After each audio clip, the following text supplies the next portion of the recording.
in modern Jewish history, and it begins with 3 words: Dear Lord Rothschild. Dear Lord Rothschild, I have much pleasure in conveying to you, on behalf of His Majesty's Government, the following declaration of sympathy with Jewish Zionist aspirations, which has been submitted to and approved by the Cabinet. Why was it that this letter was sent by the Foreign Secretary to your great-uncle Walter? It's an interesting question because it was primarily a movement from Eastern Europe, but they didn't clarify who was in charge of that movement. And in addition, it was, after all, in Great Britain. So they felt that the Rothschild family should be the one to whom it was addressed. And Walter was Lord Rothschild, and he was a Zionist. And those really are the background reasons. So Walter received the Balfour Declaration, and I have a copy here. And I wonder if I could possibly ask you to read it for us. Yes, indeed. Yeah. I'm going to put on my spectacles to make sure I read it accurately.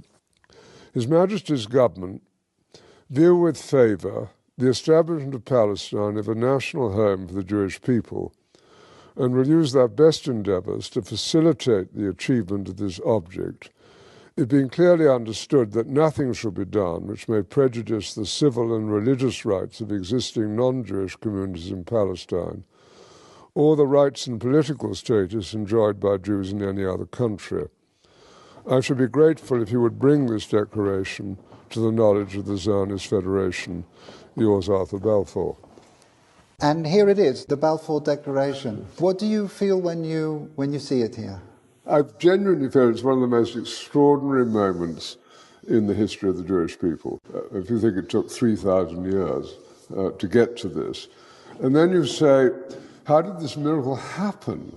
It's the most incredible piece of opportunism.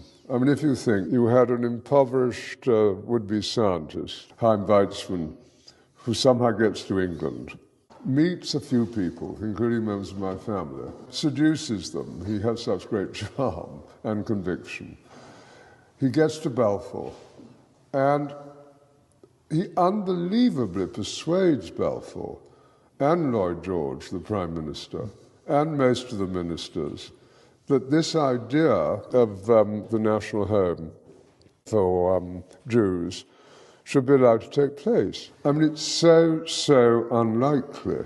And then he starts to fight a difficult battle with the British cabinet, and this letter goes through 5 drafts, as you know. And in the end, it comes out as a rather compromising letter. I mean, the essential point is there for the Jewish community to fasten on to. You have the first bit, which promises a national home rather than the national home, and then you have the bit that nothing that's to be done should in any way harm the Arab community. But you come back to the big point, which is that this is perhaps the greatest event in Jewish life for thousands of years. And it's a miracle.